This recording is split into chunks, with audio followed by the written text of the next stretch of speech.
Bonjour et bienvenue au podcast Le Défilé des carrières, le podcast qui vous aide à faire un choix de carrière éclairé.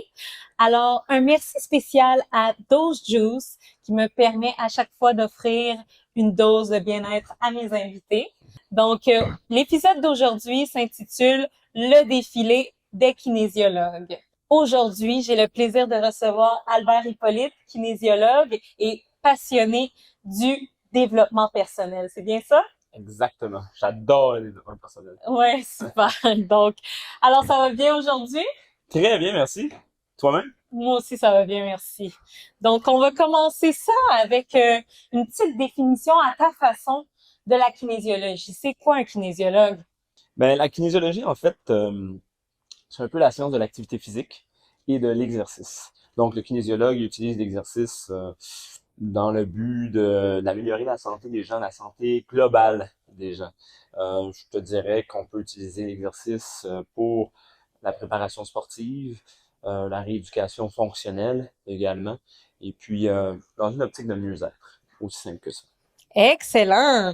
Donc, moi, je vais donner la définition, en fait, la description du travail selon le site avenirensante.gouv.qc.ca.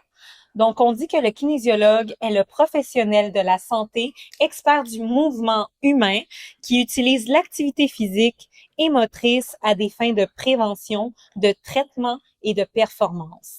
Il conçoit des programmes d'activité physique sécuritaires et adaptés aux besoins de la clientèle dans le but de développer une pratique autonome et durable d'activité physique.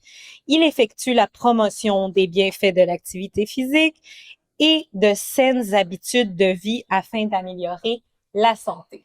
C'est Donc, très bon. c'est Très belle très définition. excellent.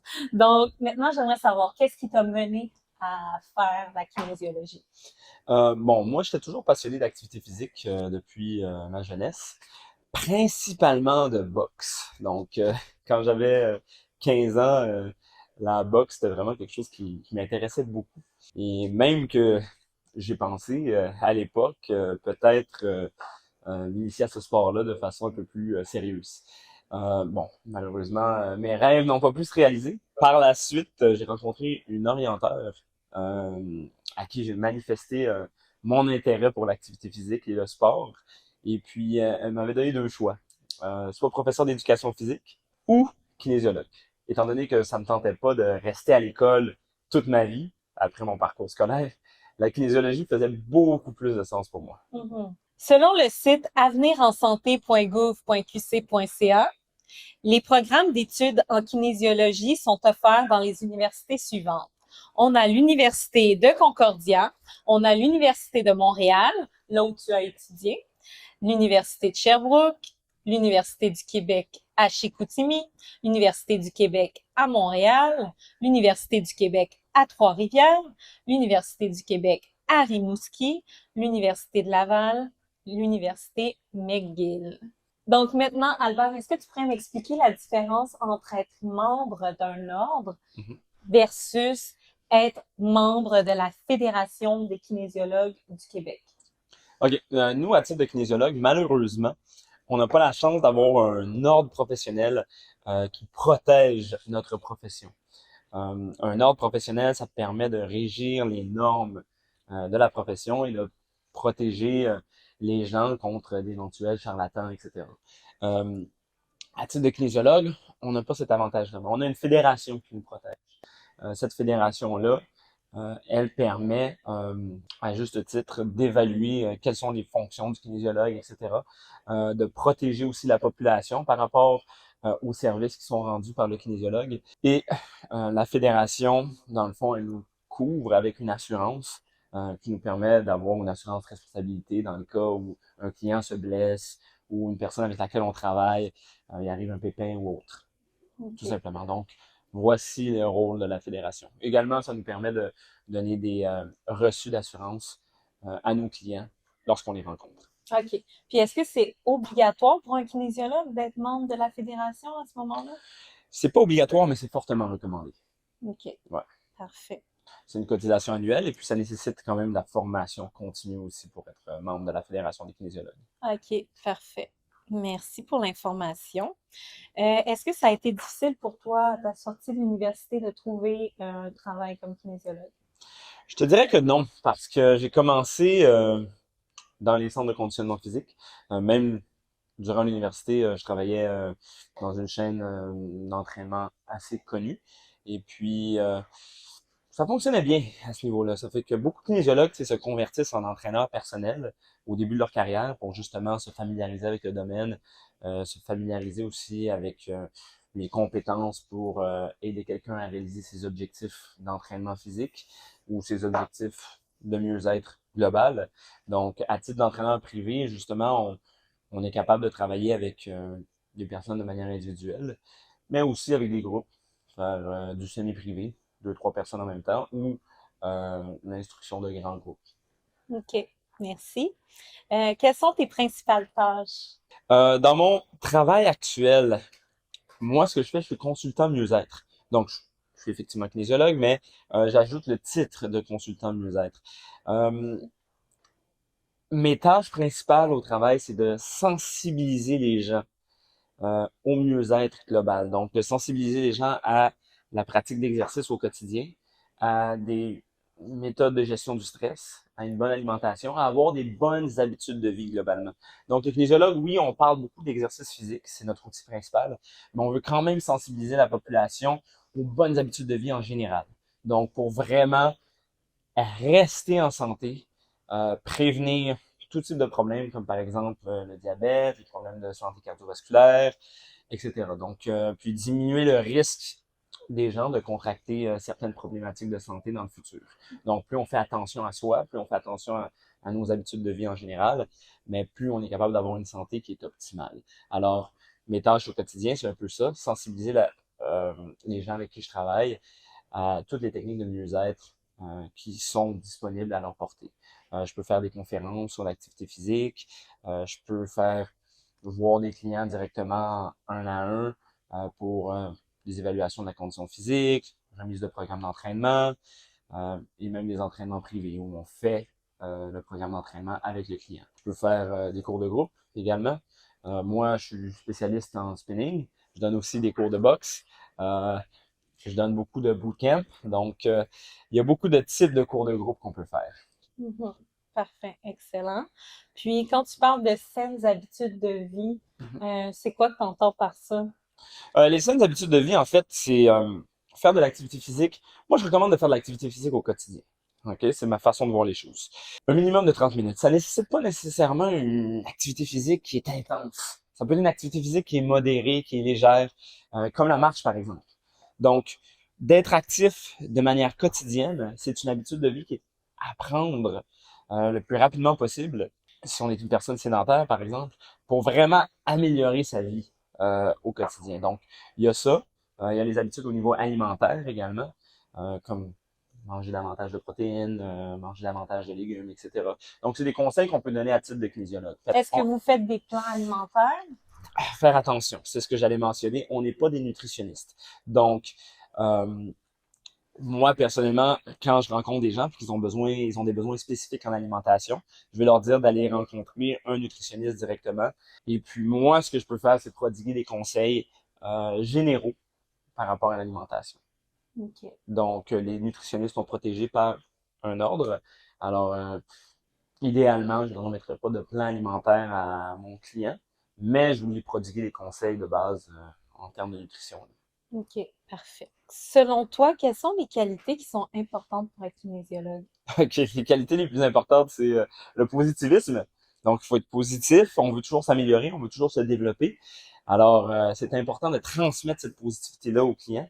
Il faut être quelqu'un de motivateur, donc quelqu'un qui a le sens, l'habilité à motiver les gens, à vouloir s'améliorer, à vouloir se dépasser, à vouloir pousser un peu plus. Super important. On a le dynamisme aussi, parce que pour que les gens gardent une attention par rapport aux conseils que tu leur prodigues, c'est important de les donner de manière dynamique et de manière assez active. Alors, je te dirais que moi, c'est les trois qualités principales que je verrais, le positivisme, le dynamisme et la capacité d'être un bon motivateur.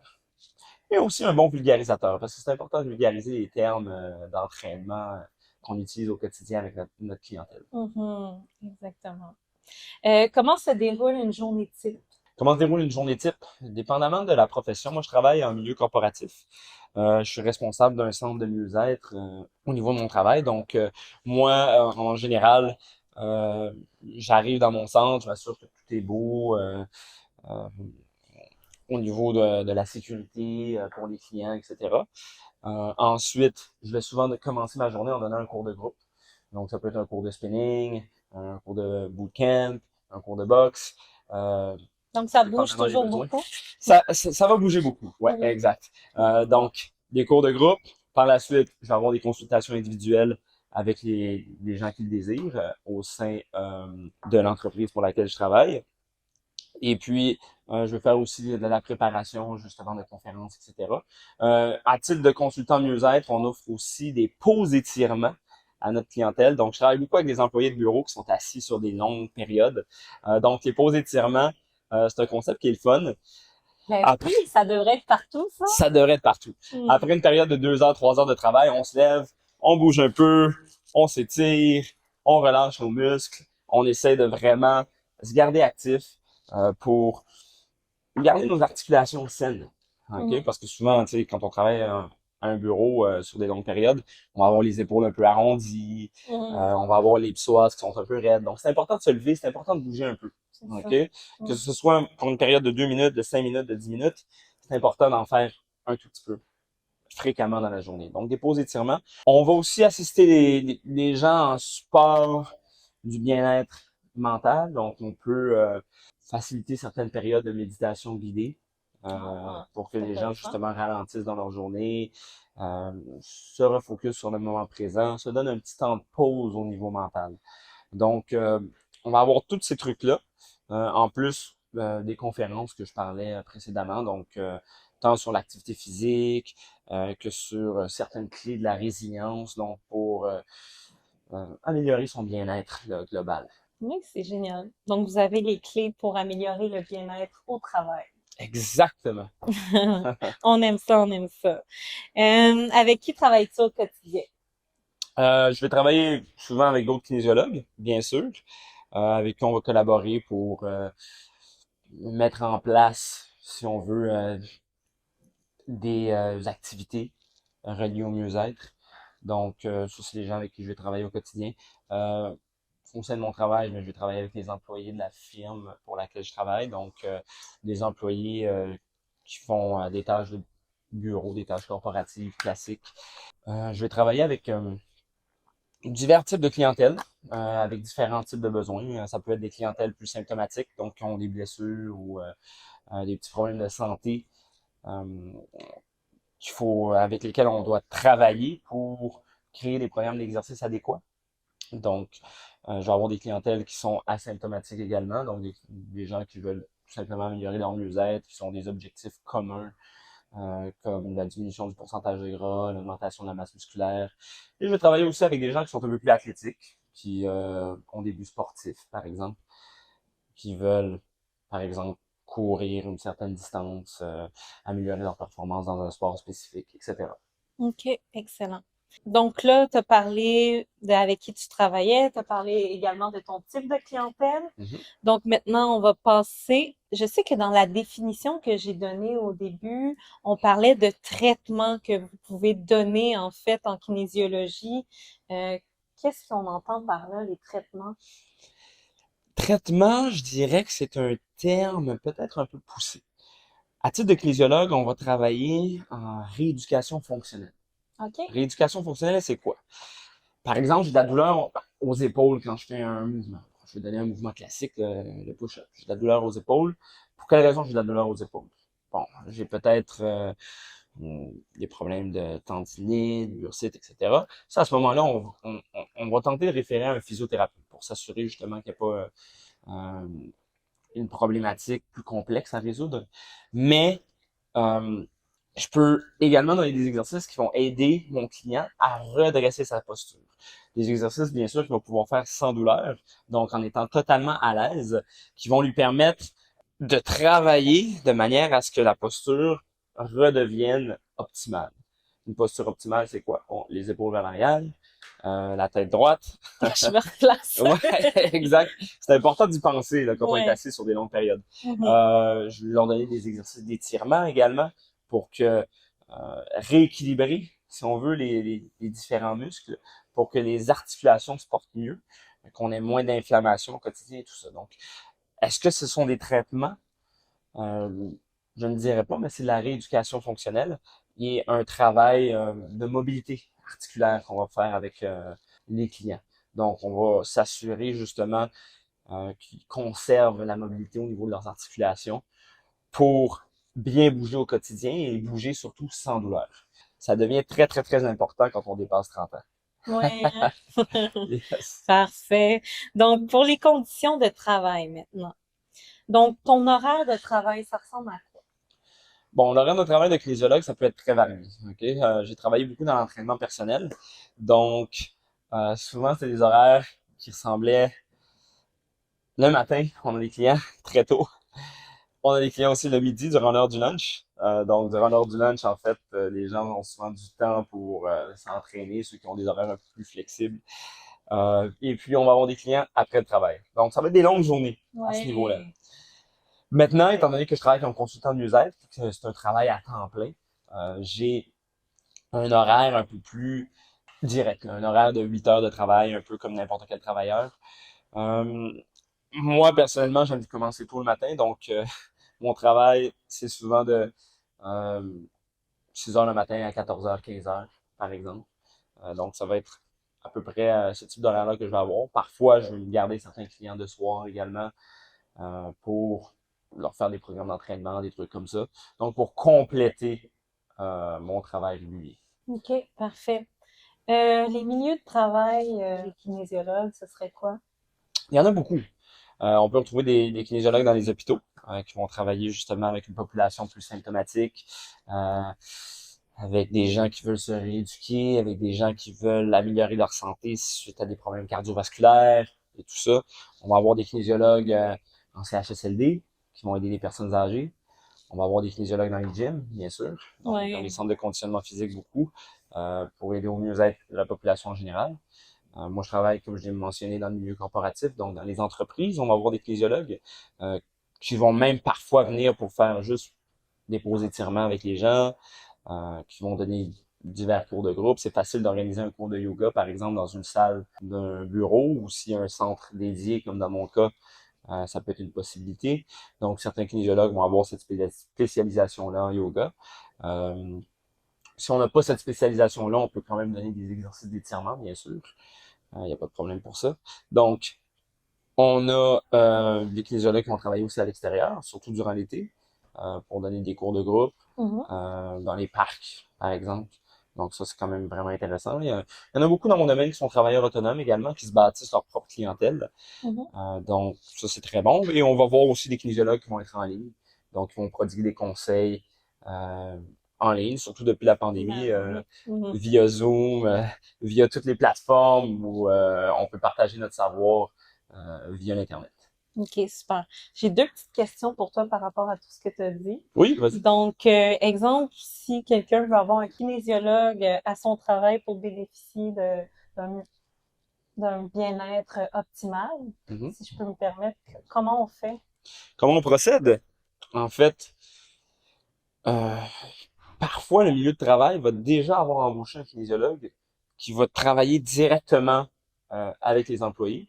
Donc, certaines entreprises ont cette chance. Si ce n'est pas le cas, c'est possible de contacter un kinésiologue pour, par exemple, faire des évaluations de la condition physique euh, aux employés.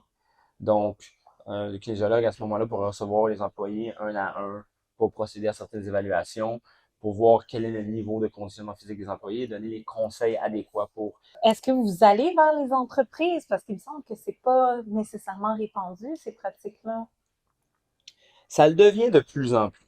C'est vrai qu'il y a longtemps, c'est pas quelque chose que les entreprises priorisaient, mais Mhm. aujourd'hui, avec la compétitivité sur le marché du travail, c'est quelque chose que les employeurs veulent avoir davantage pour leurs employés. Donc, des consultants en mieux-être, des conseillers en mieux-être, pour que les employés bénéficient, si on veut, directement sur place des conseils d'un kinésiologue pour euh, améliorer leur santé. Donc, il y a ça, mais il y a aussi, oui, la possibilité de proposer ces services au sein des entreprises. Donc, si on a l'esprit entrepreneurial, par exemple, on peut aller approcher diverses entreprises pour justement proposer ces services, proposer des services aux employés et tout. Pour un entrepreneur ou un employeur, c'est toujours possible de faire appel à certaines entreprises qui offrent ces services-là de mieux-être corporatif. Comme ça, ils vont pouvoir être à même de charger un kinésiologue de s'occuper du mieux-être des employés de l'entreprise. Excellent. Puis ma deuxième question, c'était parce que moi, quand je pense à un kinésiologue, je pense toujours dans les gyms, justement, comme des entraîneurs privés, si on veut, mais je pense qu'il y a une petite différence entre un entraîneur privé versus un kinésiologue. Donc, est-ce que tu pourrais m'en dire plus? Effectivement, il y a une différence parce que le kinésiologue, on a une formation universitaire reconnue dans les universités du Québec. On a une fédération aussi, comme on l'expliquait au départ, qui donne un peu les détails de notre travail, qu'est-ce qu'on fait, etc. Donc, cette fédération-là se veut un outil pour protéger la population. Un entraîneur privé, je veux pas dire du mal des entraîneurs privés. Ben non, il y en a certains qui c'est pas sont le but. très compétents, qui sont très bons. Mais je dirais que ça n'a pas les mêmes exigences que le kinésiologue. Donc, quelqu'un peut avoir de l'expérience en entraînement, ainsi qu'une formation minimale de quelques fins de semaine, quelques heures, etc. Et se dire entraîneur et faire des programmes d'entraînement pour la population en général. Certains vont être très compétents, je l'admets. D'autres auraient avantage à parfaire leur connaissance. Les kinésiologues, nous, on comprend davantage les enjeux reliés à l'exercice. Parce que l'exercice, ça reste un stress mécanique pour le corps. Donc, ça reste quelque chose où on peut potentiellement se blesser si on n'a pas les connaissances appropriées.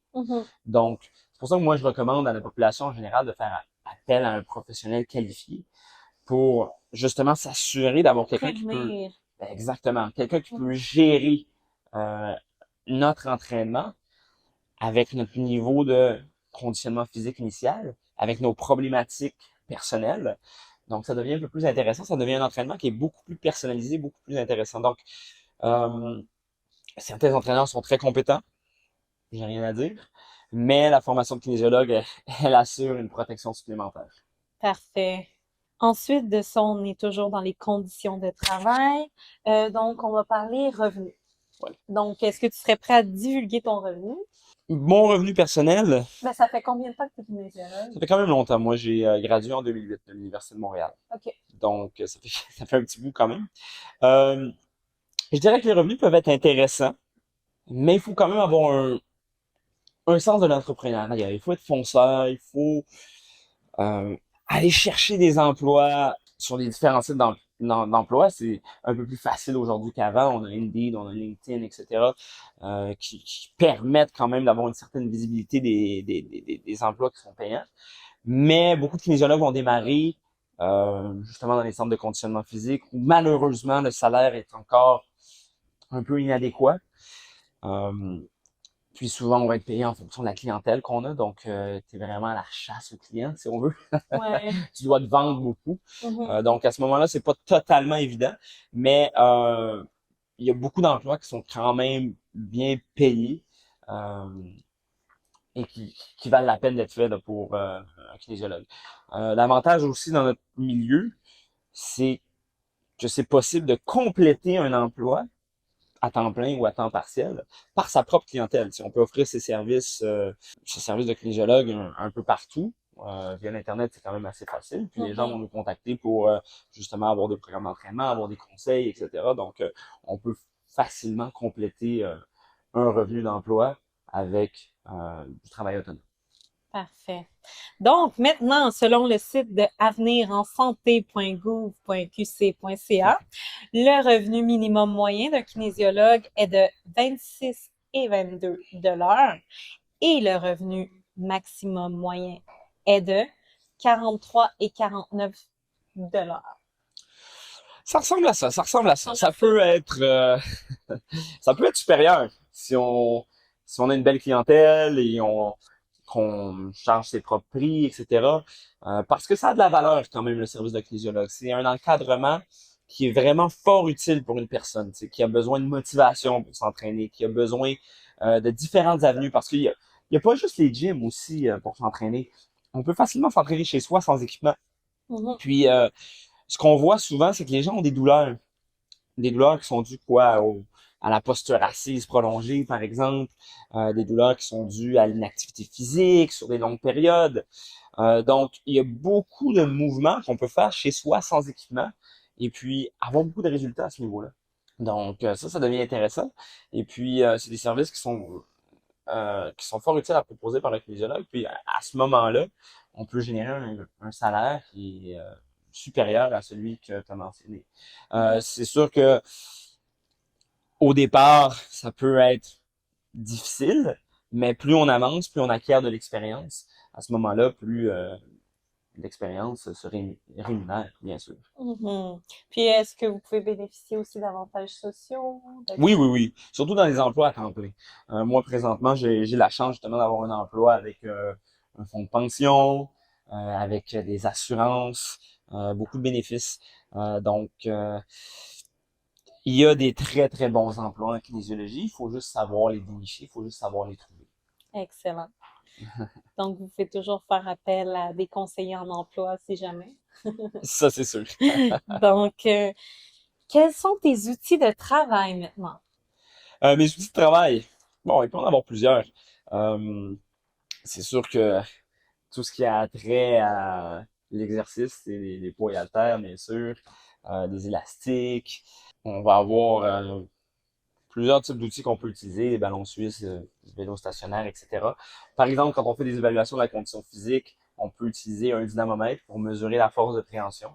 Mhm. Donc, la capacité des avant-bras à serrer une charge. Mhm. Donc, c'est ce qu'on appelle la force de préhension. Et puis, on va avoir l'adipomètre qui va nous servir à mesurer le pourcentage de gras d'une personne, approximer le pourcentage de gras, bien sûr.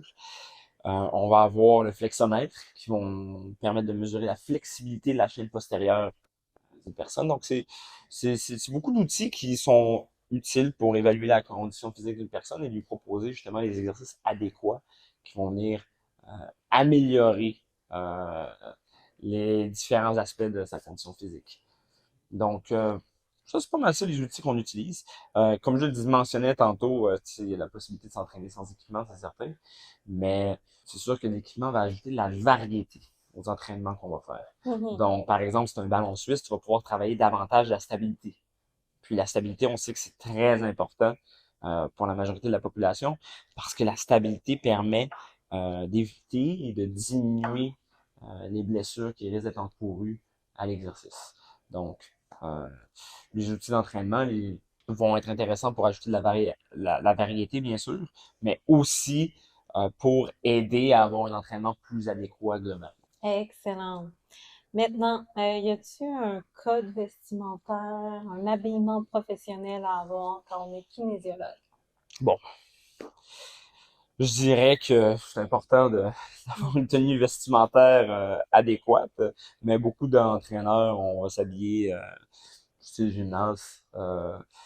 Ça peut être bon, un t-shirt et puis un pantalon de sport classique, des Mhm. running shoes. Faut être Donc confortable. faut être Vous allez confortable, tu sais. bouger. On va bouger, tu sais, on représente le mouvement, etc. Donc on veut s'habiller un peu style gymnase. C'est rare que tu vas voir un kinésiologue en chemise cravate. Ouais, c'est ça, exact. À part si vous donnez des conférences, ça peut être Exactement. possible. Là, à ce moment-là, oui, ça peut être possible d'être habillé un peu plus de manière professionnelle, mais en général, pour exercer notre métier au quotidien, on va s'habiller. Comme tu es habillé Oui, aujourd'hui. exact. Ça, c'est un style vestimentaire qui est parfait. Un polo, par exemple. Mhm. C'est vraiment utile tant qu'on est confortable, puis tant qu'on donne une impression professionnelle. Excellent. Maintenant, qu'est-ce que tu aimes le plus de ton travail? Qu'est-ce que j'aime le plus de mon travail? C'est l'impact qu'on va avoir sur les gens. OK? Parce qu'on a un impact positif sur les gens. Tu sais, on est un peu souvent des modèles pour eux, parce que c'est sûr que dans ma profession, c'est important de garder la forme Oui, pour que les gens nous suivent en exemple. Donc, exactement. prêcher ce qu'on démontre, Voilà. prêcher par l'exemple. Moi, c'est une valeur importante pour moi. Donc, moi, ce que je dirais, Ce que j'aime le plus, c'est justement d'avoir un impact sur quelqu'un, quand quelqu'un réalise ses objectifs, quand quelqu'un sent que sa santé s'est améliorée, sent qu'il y a moins de douleur. Moi, pour moi, c'est la prévention de la douleur. Et puis, si on veut, la diminution de la douleur, c'est tellement quelque chose d'important. Là. Quand quelqu'un me dit qu'il avait mal aux épaules, qu'il avait mal aux genoux, qu'il avait mal aux hanches, dans le bas du dos, puis qu'après la série d'exercices que je lui ai donné, il a amélioré cet aspect-là, ça me rend extrêmement fier et extrêmement heureux. Donc, je te dirais, ce que j'aime le plus de mon travail, c'est l'impact qu'on peut avoir sur la vie des gens. Très intéressant. Qu'est-ce que tu aimes le moins maintenant? Qu'est-ce que j'aime le moins de mon travail? Bon, tantôt j'ai dit que je commençais tôt, oui. Mais j'avoue que se lever tôt, c'est pas tout le temps évident. C'est pas tout le temps évident. Ça nécessite une bonne discipline de vie et tout.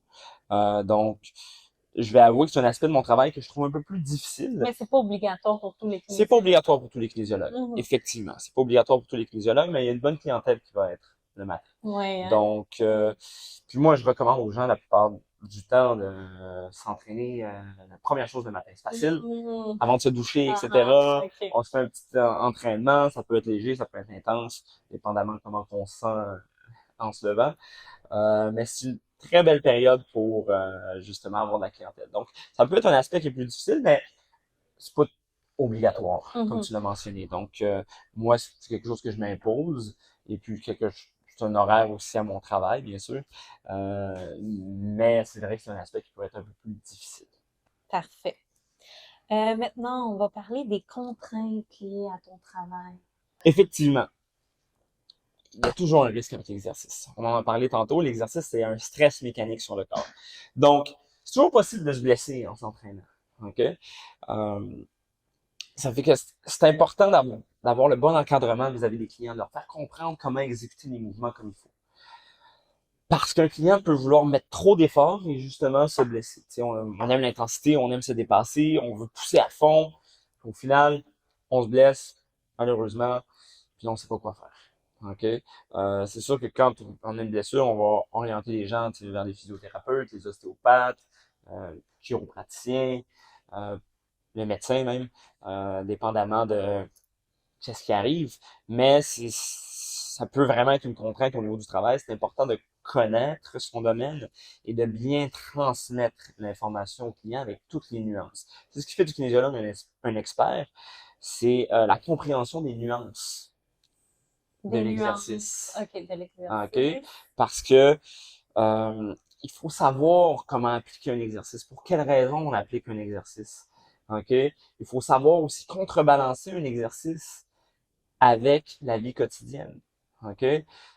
Si moi, par exemple, j'ai un travail physique où je suis tout le temps en train de faire des mouvements de rotation, par exemple, ben, il faudrait que je fasse des mouvements dans mon programme d'entraînement où je viens contrebalancer cet effet-là.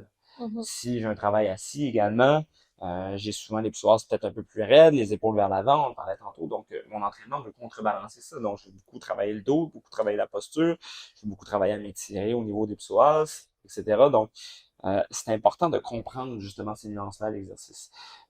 Si je suis déjà assis durant ma journée beaucoup, j'ai déjà les épaules arrondies vers l'avant, je veux pas, par exemple, faire énormément de push-up ou de press pour contribuer davantage cette posture-là des épaules vers l'avant. Donc, c'est important de comprendre un peu comment notre client vit ou les, ce qui se passe au niveau de notre clientèle pour leur donner la bonne prescription d'exercice. Parfait. D'autres contraintes que tu pourrais emmener? D'autres contraintes. C'est sûr que au sein d'un groupe, on peut pas autant personnaliser l'entraînement. Ça fait que quand tu as affaire à un groupe, tu vas quand même leur proposer des trucs qui sont généraux. Et ça peut ne pas leur convenir. Exactement. Mais chaque personne est différente. Chaque personne est différente. Les besoins sont différents. Mais c'est sûr que moi, mon point de vue, c'est que la sécurité prime avant tout. Beaucoup de gens veulent être intenses, veulent se pousser à fond. Mais c'est important, la sécurité. Donc, de savoir ce qu'on fait, de savoir ses limites, etc. Je recommande toujours à mes clients de s'éduquer par rapport à l'exercice. Donc, de pas seulement exécuter, mais bien d'essayer de comprendre qu'est-ce qu'ils font. D'essayer de comprendre pourquoi ils le font, puis à quoi ça va leur servir. Puis, quand on a cette compréhension-là soi-même de l'exercice, c'est plus facile après ça de gérer.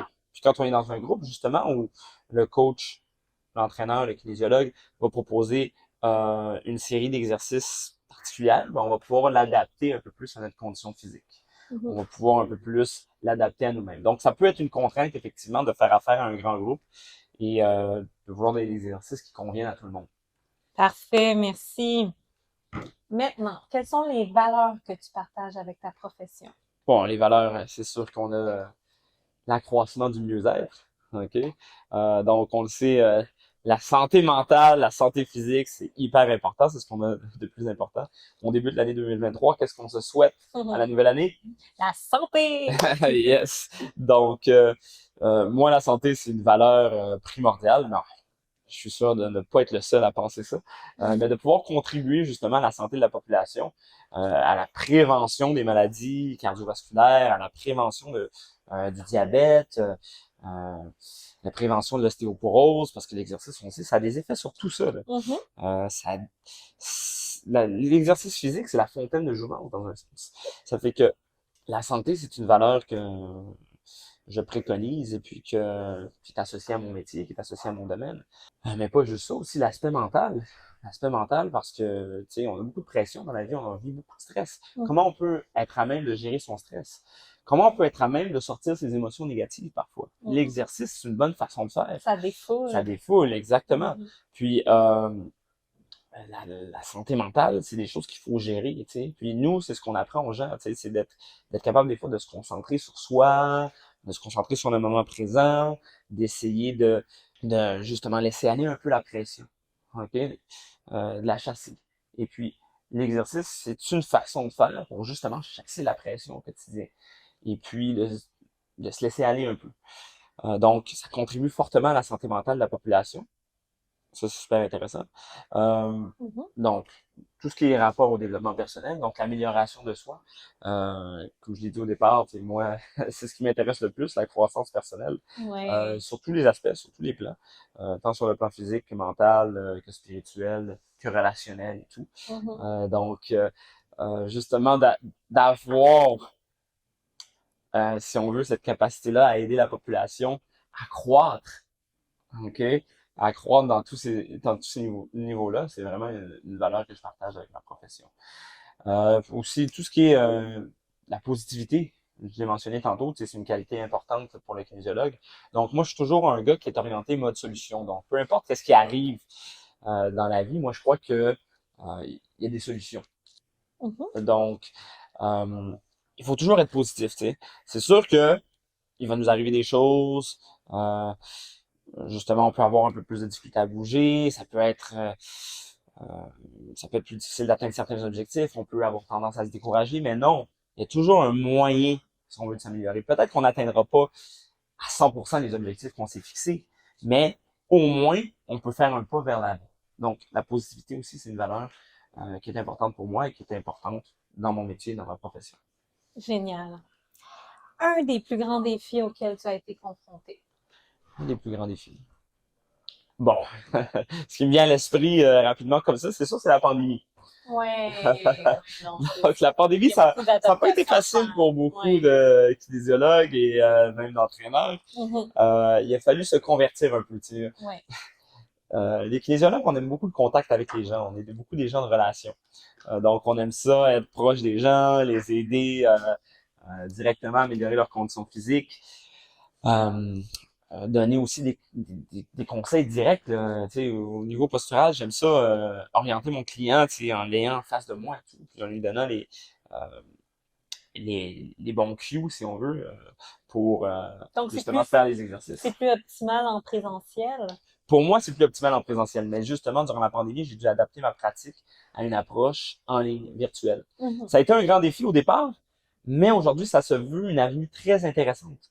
Donc, aujourd'hui, je rencontre souvent mes clients via Zoom, Teams ou autre, et puis je fais des consultations avec eux pour euh, répondre à leurs questions par rapport à l'activité physique, pour leur donner un programme d'entraînement, des exercices sont sur vidéo et tout. Je peux même utiliser YouTube pour ça. Donc, ça a vraiment amélioré mon champ de pratique. euh, à ce niveau-là. Donc, au départ, c'était un défi, mais au final, ça a apporté beaucoup de choses à ma profession. Donc, je vais faire des programmes en ligne, on va suivre les clients en ligne, on va regarder leur niveau d'activité physique, que ce soit avec une montre Fitbit, par exemple, où tu vas évaluer le nombre de pas qui est fait durant la journée, parce que, bien sûr, la quantité d'activité physique compte également. Mhm. Donc, on peut faire des suivis un peu plus poussés de cette façon-là. Mhm. On va utiliser des applications aussi. Une application que je trouve vraiment intéressante. Ça s'appelle en anglais le 7-Minute Workout. Euh, c'est des petits entraînements de 7 minutes. C'est pas long. C'est pas long. Mais tu sais, on a une journée chargée. La motivation peut parfois être plus difficile. Mhm. Tout Fait le que monde a, c'est mieux 7 minutes que de rien tout le monde faire. a 7 minutes dans sa journée. Oui, c'est Tu ça. comprends? Donc, c'est des programmes qui sont, bon, qui sont un peu généraux, bien sûr. C'est pas des programmes qui sont nécessairement spécifiques, qui sont adaptés. Mais, c'est des petits programmes que tu vas utiliser, puis tu vas faire un petit exercice dans 7 minutes. Donc, tu vas t'assurer de bouger durant ta journée. OK, c'est excellent, ça. Mhm. Ensuite de ça, un accomplissement dont tu es fier. Tu parles surtout au niveau carrière ou C'est sûr, c'est toujours au niveau carrière. ah ah. J'allais mentionner mon marathon, j'ai couru un marathon récemment. Ben, ça Ça, ressemble, ça fait partie un peu ben oui, de tu mon montres métier. Ben, l'exemple. exact, exact. Parce que c'est toujours mon but, c'est de démontrer l'exemple aux gens. Mhm. Donc, j'ai toujours eu beaucoup de plaisir à m'inscrire, que ce soit des courses à obstacles, à faire des défis physiques. Cette année, en 2023, j'aimerais réaliser un triathlon. Pas un Ironman, un triathlon. OK. Donc, un triathlon sprint probablement. L'année dernière, bon, j'ai couru un marathon. Ça, c'est quelque chose dont je suis quand même Félicitations, très c'est un fier. grand Parce que accomplissement. c'est pas facile, tu sais, c'est quand même une bonne charge mentale, il faut avoir une bonne qualification, il faut être capable de gérer ses douleurs, etc. J'ai fait appel à beaucoup de spécialistes pour m'aider, physiothérapeute, ostéopathe, En massothérapeute, préparation au marathon? en préparation au marathon, ouais, OK. parce que je voulais vraiment que mon corps soit prêt à fournir cet effort. Mhm. Et puis, j'y suis parvenu sans me blesser. Et Génial. j'ai réalisé la performance que je voulais. Je voulais le courir un peu en bas de 4 heures. C'est ce que j'ai réussi à faire. Donc, c'est une grande fierté pour moi au Avec niveau raison. physique. Puis c'est quelque chose dont je peux parler à mes clients. Tu sais, je peux le dire à mes clients que quand vous avez un objectif, vous pouvez le réaliser. Mhm. Il y a pratiquement 10 ans, en 2013, je courais mon premier demi-marathon. Et puis, j'avais trouvé que c'était une épreuve extrêmement difficile. Et je me rappelle que quand j'ai fini de courir mon demi-marathon, c'était celui de Montréal. C'était un loop de 21 kilomètres. Et il fallait courir un deuxième loop pour ceux qui faisaient le marathon. Je regardais les marathoniens puis je me disais, c'est des fous. Parce que après avoir fait le demi, j'avais plus d'énergie, j'avais plus de force et tout. Mhm. Ça fait 10 ans plus tard, 9 ans plus tard, en fait, j'ai été capable de le faire. Donc, en avançant dans la vie, on peut s'améliorer. Mhm. Puis on s'entend, aujourd'hui, j'ai 35 ans. Il y a 10 ans, j'avais 25. J'étais plus jeune. Ouais. Puis je considère qu'à T'as 35 ans, amélioré, je suis plus vraiment. en forme qu'à 25 ans. Ben oui, Alors, c'est inspirant. ben oui, exactement. Vraiment. Donc, il y a toujours moyen d'améliorer sa condition. Mhm. C'est ce qui est beau du métier de kinésiologue, c'est que justement, on sait que l'exercice, c'est une fontaine de jouvence lorsqu'il est bien appliqué, lorsqu'il est bien encadré. On est capable, si on veut, d'améliorer ses performances sportives, même à un âge plus avancé. Mhm. Puis d'éviter la douleur aussi. D'éviter la douleur, il faut jamais l'oublier, ça, c'est vraiment important. Mais tu sais, travailler en collaboration justement avec d'autres spécialistes, c'est aussi important, comme je l'ai mentionné. Excellent. Donc, dernière question pour terminer. Quel Oui. conseil aurais-tu à donner aux personnes qui voudraient devenir kinésiologues? Bon, la première des choses que je vais vous dire, que c'est un très beau métier, la kinésiologie. Euh, c'est pas toujours facile, c'est pas toujours évident. Comme je l'ai mentionné, la pandémie, ça a été un gros défi pour les kinésiologues. Un conseil que je peux donner, c'est préparez-vous à être persévérant. OK? Faut quand même être perspicace aussi. Il faut quand même avoir un sens de l'entrepreneuriat également. Donc, il y a beaucoup d'emplois euh, vont nous demander de dénicher un peu notre clientèle, de vendre les bénéfices de l'exercice. Donc, ça va être un défi pour tout le monde qui veut rentrer dans le domaine. Mais il faut pas se décourager. Donc, Faut être patient. il faut être patient. Aussi vis-à-vis des clients, des fois, il y en a qui sont moins motivés que d'autres aussi. Exactement, exactement. On finit par trouver sa niche aussi. Moi, au départ, je pensais pas travailler avec des employés au niveau corporatif, des travailleurs de bureau et tout. Au départ, moi, je voulais travailler avec des athlètes. C'était un peu ça mon but. Je faisais de la boxe, etc. Mais finalement, j'ai trouvé un peu plus ma niche euh, au niveau Comment tu l'as trouvé? des travailleurs. Bon, comment je me suis spécialisé là-dedans, c'est vraiment en fonction des opportunités qui se sont présentées à moi.